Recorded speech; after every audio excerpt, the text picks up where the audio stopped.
Good evening, everyone, and welcome tonight.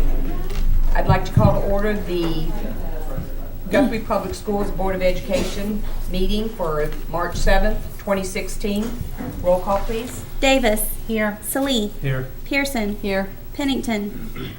Smedley. Here. Bennett Johnson. Watts. Here. Madam President, we have a quorum. If you would all stand with me and recite the Pledge of Allegiance. I Pledge allegiance to the flag of the United States of America and to the republic for which it stands, one nation, under God, indivisible, with liberty and justice for all.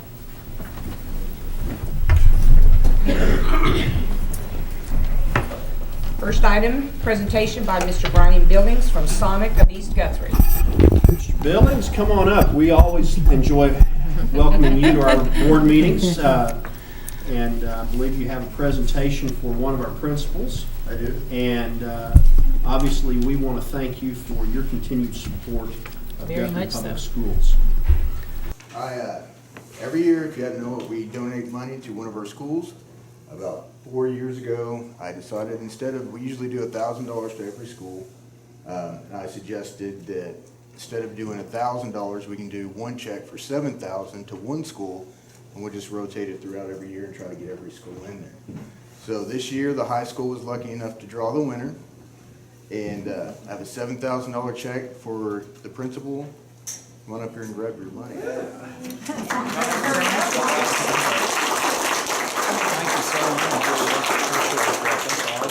We are extremely proud of our school system. Sit her up.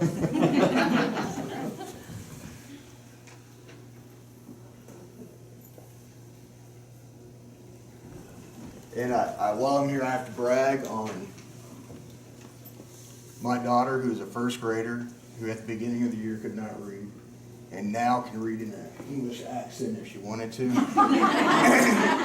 It is mind-blowing how much my kid has learned in the last 2 years between going to Colorado and now at Central, and it shouldn't be harder to teach these kids. It shouldn't get harder. So anything that I can do, anything my Sonic can do to help y'all out, do not hesitate to let me know. We do tons of donations. I do so much, it's hard for me to keep track of, so you have to stay on top of me, but we will do whatever it takes to help any of the teachers out, any of the schools out. I know I'm trying to work out I know all you teachers for Teacher Appreciation Day, principals usually buy large drinks for all the teachers. I'm trying to work out something with our foundation where we can donate all the money for the teachers, so y'all can do all that stuff. So I'm getting that worked out, but it's pulling all the schools and everything. But anything y'all need, y'all let me know, and I will do whatever I can to help y'all out. So thank you very much. Thank you.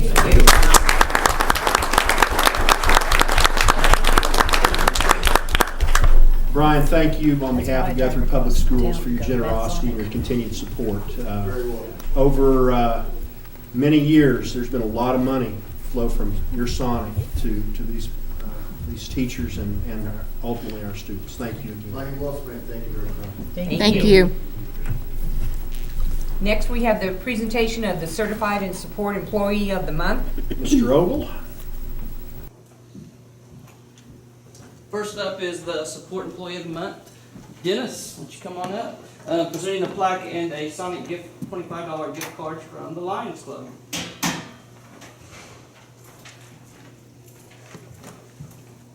Thank you. Sandra, you don't get to stay back there. She tried. She tried really, really hard. I nominated Sandra, and I'm just real lucky to have her on my staff, and I guess I need to read what I wrote in the nomination, so here goes. The payroll department is a function of the school business office that touches every employee of the school district in a very personal way. Each of us should appreciate the way Sandra realizes this and works every day to answer our questions, address our concerns, and make sure that we all receive an accurate paycheck with all of the various deductions and benefits that we request. Our payroll is very complex, and the level of accuracy that she achieves is remarkable. In addition, I really appreciate that when changes are required due to a software conversion, new legislation, IRS changes, Obamacare, etc. She actually seems to welcome the challenge, which I'll never understand. It's like nothing phases her, and she knows she can handle the task at hand. And last but not least, her sense of humor makes her a great coworker. For example, she once actually had the nerve to make fun of me for eating Pop-Tarts while she was in the break room nuking macaroni and cheese for breakfast. So, anyway, I really appreciate everything you do on a daily basis. Thank you, Dennis. Enjoy. Thank you.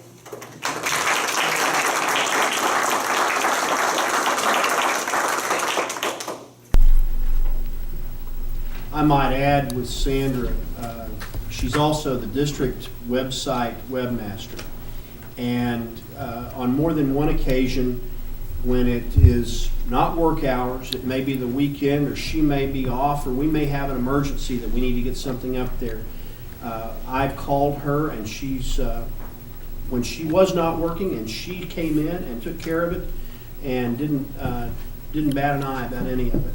I appreciate her dedication to the district as well. Thank you. And presenting the Certified Employee of the Month is Jeff Ball. Ms. Bradley?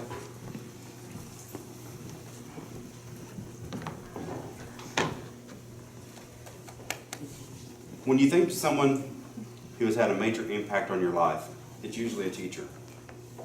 Well, what happens when that teacher has an impact on your whole family's life? Well, that person is described as an angel, a motivator, is trustworthy, amazing, dedicated, inspirational, and mom. Miss Bradley is a lifer. After all, she's been a teacher all her life and is the only teacher at Guess to have taught in the building every year that has been open, to my knowledge. But those are not the reasons that she is a lifer. She brings life to Guess. Her smile and constant uplifting words are contagious. Her students love to learn, and that is due to her love for kids. Nancy is loved by her students, and many would love to call her mom. I have worked alongside Miss Bradley for several years. My 2 children had her when they came through Guess. They love her and are better people because of Nancy Bradley. I learned to teach while I did my student teaching for her in 1995. She is instrumental in me being where I am today. I don't know many who work harder than Miss Bradley. Many people in the district have a Nancy Bradley story. All she wants, though, is a chance to make an impact. She's certainly done that. Congratulations. Thank you.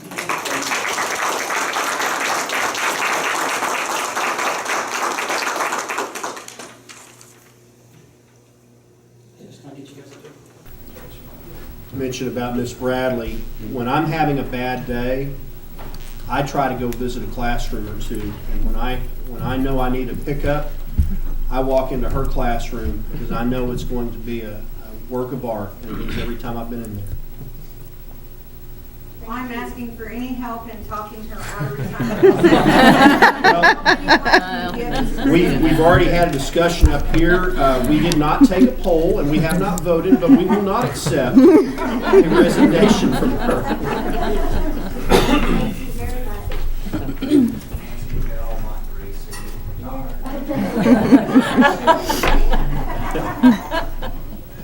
Next item on the agenda is comments to the board by citizens registered to speak to the board. We have none registered to speak, Madam President. Okay. Any board members? Okay. Superintendent's reports? Okay, I've got several items tonight. I'll start with the good news, and then I'll kind of tail off, unfortunately. First thing, Guthrie Public Schools received the Silver Award for our staff's generous participation in this year's local fund drive for the United Way. And that is a per capita award because we've had so much participation and our staff has been very generous. Next, Guess has had 2 students place in the Invention Convention this last week. 4th grader Abby Eichler finished 4th in the 4th grade competition with a cool helmet liner. And then the fifth grader, Clark Christian, finished third in the fifth grade competition with an above-ground pool guard. So congratulations to those students. The next item that I wanted to discuss, we've had a couple of incidents that I addressed in a monthly column that was released last night. They involve school safety, and I would encourage all of our parents and our patrons and our community members to read the column. One of the things that I wanted to highlight to the board is we don't always notify everyone of everything involved with a security situation. Many times it involves discipline of a student, which is protected by law, and many times it also involves an ongoing investigation by the police department or the Logan County Sheriff's Office, and so we are not at liberty to comment on that. We try to provide as much information as possible in a timely manner when we can do that. One of the things that we try to do from a fidelity standpoint with all situations that change the security level of a school building is we try to notify the parents of the children that are in that school building. And there's been some discussion on social media and some things about why don't we call all parents? And the answer to that is in any company or any study that you see that talks about automated phone calls or information will tell you that the more information you receive that does not pertain to you, the less you pay attention to it. And I do not want to get our parents in a situation where they're getting calls about things that don't pertain to their student. If we believe that it pertains to their student, we call them as soon as we can with the most information we can provide. But the column that I wrote and put in the local media for this month, I talked about, I rewound back to 2012 when we had some serious security concerns at the high school. And I stand by the principle that it's much more important to have accurate information than it is to have the first information.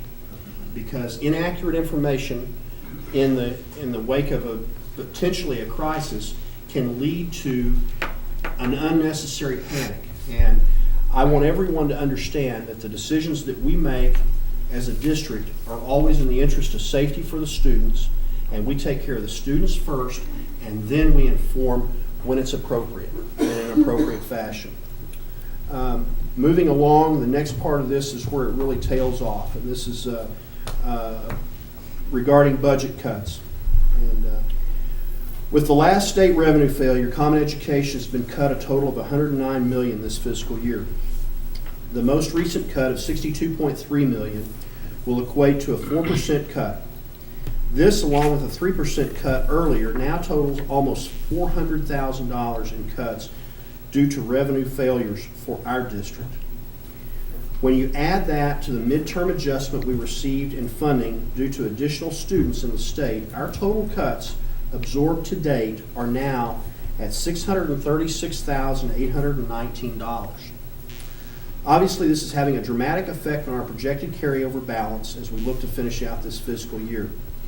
With approximately 65% of our budget coming from state aid, this makes our district very susceptible to deeper cuts in this situation than other districts. Late today, as of 4:38 p.m., Governor Fallin requested the legislature tap the rainy day fund for $72 million, with $51 million going to public schools and $21 million going to the Department of Corrections. This is roughly half of what's available during this year in the rainy day fund. I will add, those are the prepared remarks, but I will add some things off the cuff here.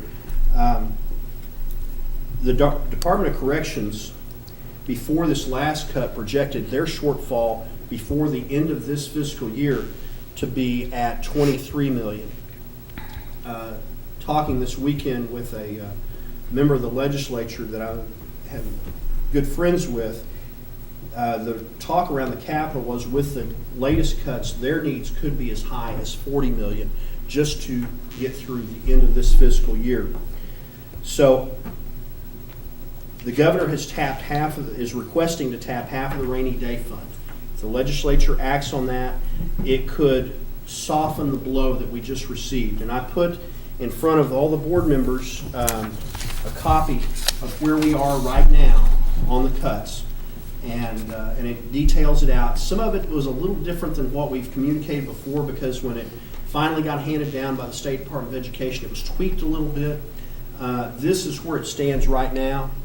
And but then I wanted Dennis to speak also, because we have, there's more to this story than what I've just laid out that's in this fiscal year. Dennis, if you want to chime in now.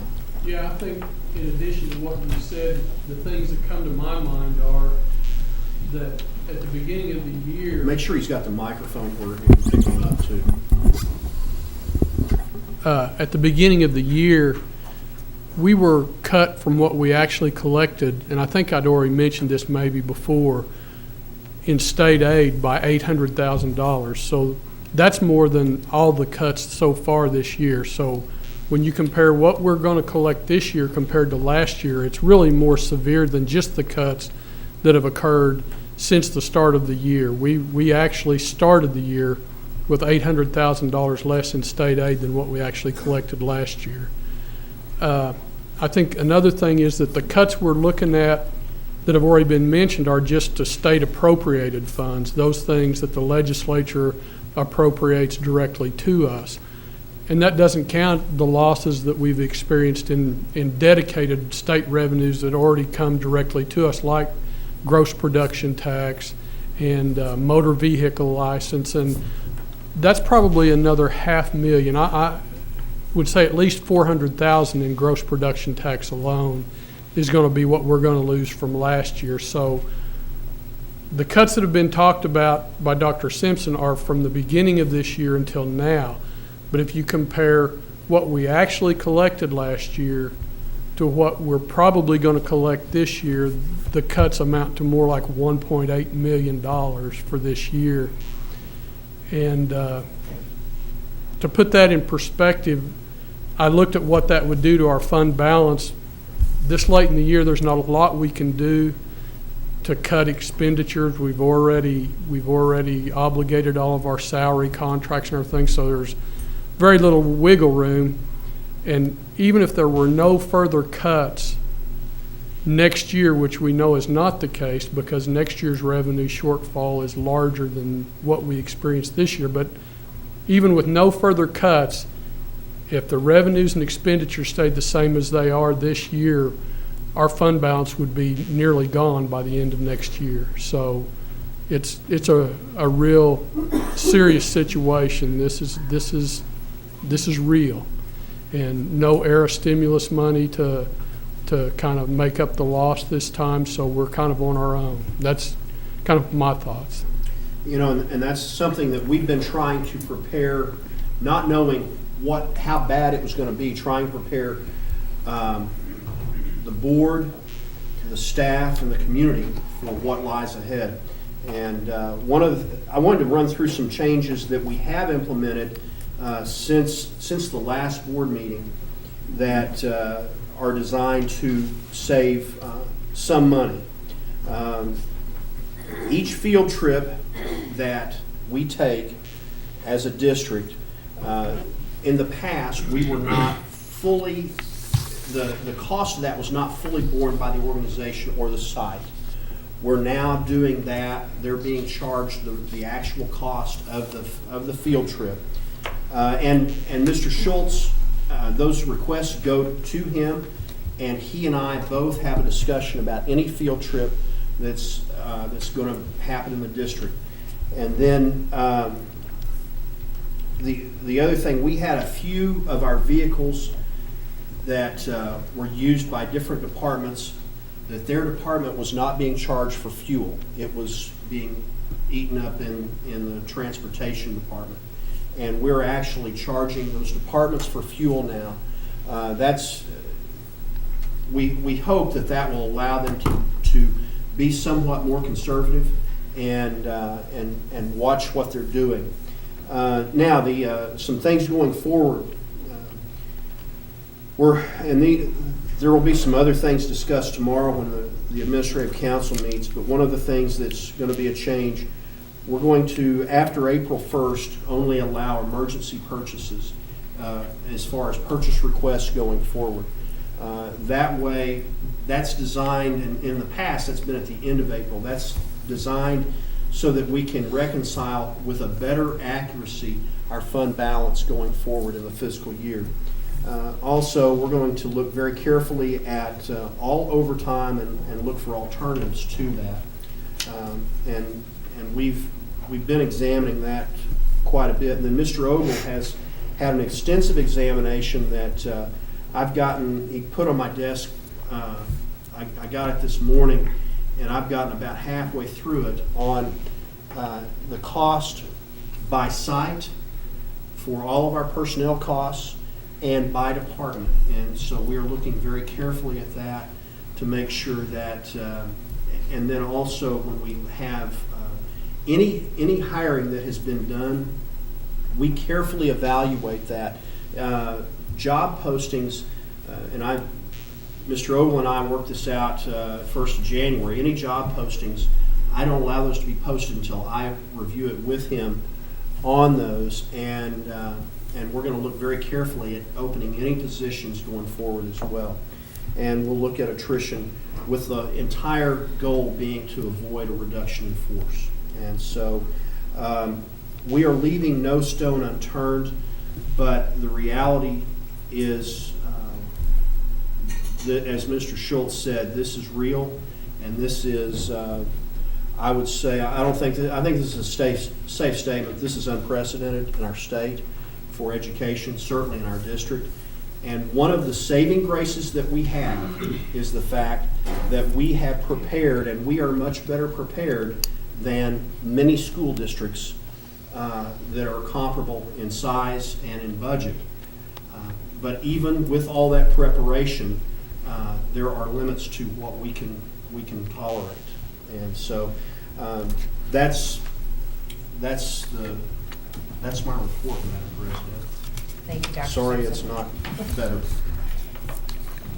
Item 9, excuse me, item 9 on the agenda is the consent agenda on pages 5 through 45. Is there a motion?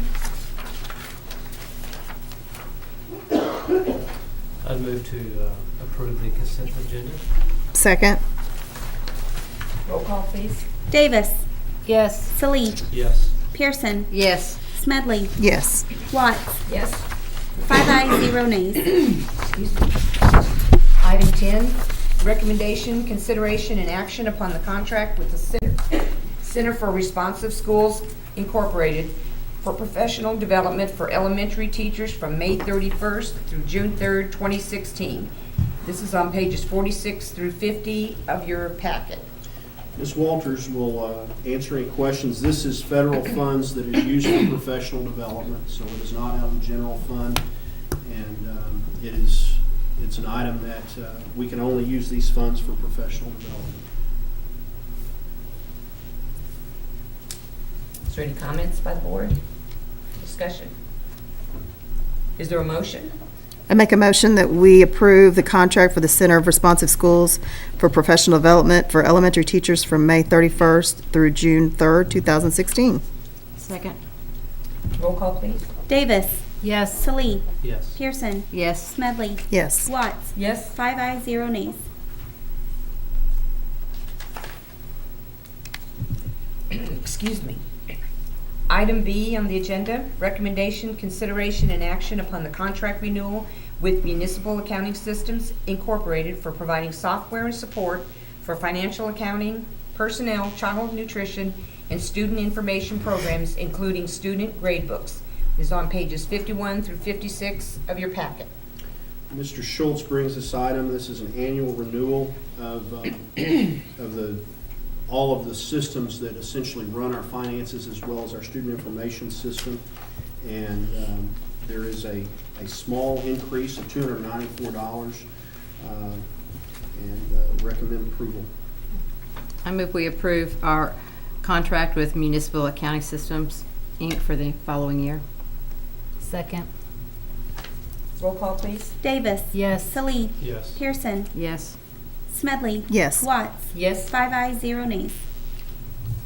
Item C, recommendation, consideration and action upon request for special education students to attend the State Special Olympics Summer Games, May 11th through 13, 2016, on page 57 of your packet. This is an annual event. Ms. Woodruff is here to answer any questions if the board has any. This is paid entirely from fundraising that they do with the special education and Special Olympics do with our students. Recommend approval.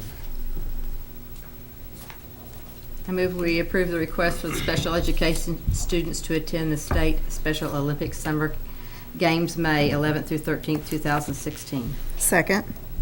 Roll call, please. Davis. Yes. Salee. Yes. Pearson. Yes. Smedley. Yes. Watts. Yes. 5 ayes, 0 nays. Item D, recommendation, consideration, and action upon the K through 8 remedial summer school program, page 58 of the agenda packet. This is an annual item for the board to endorse the remedial summer school program, and we pay for this through funds that are required to fund it through Title I. And Ms. Walters can answer any questions you have. Recommend approval of this item. Any comments? Is there a motion? I make a motion that we approve the K through 8 remedial summer school program. Second. Roll call, please. Davis. Yes. Salee. Yes. Pearson. Yes. Smedley. Yes. Watts. Yes. 5 ayes, 0 nays. Item E, presentation of proposed new district policies, pages 59 through 69, which covers C-27, Administration of Federal Programs, and C-27A, Federal Programs Complaint Policy.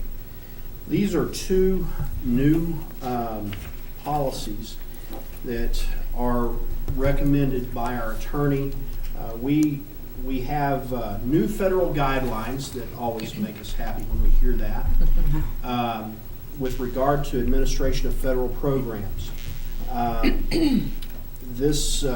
We went through a desk audit this year where they reviewed all of our policies, and this is all new stuff that we need to add policies to in order to be in compliance. And so when we called our attorneys, this is what their recommendation was. There's a new, it's called Universal Grant Guidelines, and otherwise known as UGG, which is really appropriate here. But the interesting thing about some of these policies, I had some discussions and debate with our attorneys and with the State Department Federal Programs Division, because we have several of these items that are contained in these policies are actually, we have policy that is more restrictive than what is contained in these policies. For instance, with procurement.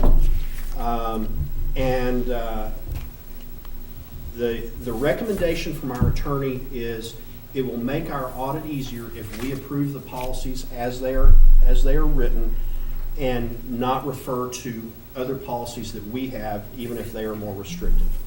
So it's a first reading of the policy, and we will bring it to you next month for approval. Okay, thank you. Item number 11, proposed executive session for the purpose of discussing employment of personnel, FMLA request, resignation, separation from employment, and transfer of position request, all as set out on the personnel reports, disclosure of which information would violate the confidentiality requirements of state and/or federal law, all pursuant to 25 Oklahoma statutes, section 307B, 1 and 7. Is there a motion? I move we go into executive session. Second. Roll call, please. Davis. Yes. Salee. Yes. Pearson. Yes. Smedley. Yes. Watts. Yes. 5 ayes, 0 nays.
Okay, the board has returned to open session. This first. Only items in Agenda 11 were discussed in executive session, and no votes were taken. This shall constitute the executive session minutes. Item 12, vote on action as set out on the personnel reports. I move we approve the actions set out on the personnel reports. Second. Roll call, please. Davis. Yes. Salee. Yes. Pearson. Yes. Smedley. Yes. Watts. Yes. 5 ayes, 0 nays. Item 13, recommendation, consideration, and action to accept any resignations offered since the posting of the agenda. We have one resignation to consider. It is Damon Braggs, custodian from Fogarty. Recommend acceptance. Is there a motion? I make a motion that we accept the resignation of Naaman Braggs. Second. Roll call, please. Davis. Yes. Salee. Yes. Pearson. Yes. Smedley. Yes. Watts. Yes. 5 ayes, 0 nays.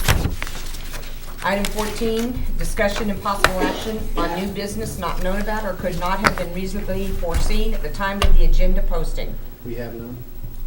Item 15, is there a motion to adjourn? I make a motion, we adjourn. Second. Roll call, please. Davis. Yes. Salee. Yes. Pearson. Yes. Smedley. Yes. Watts. Yes. 5 ayes, 0 nays.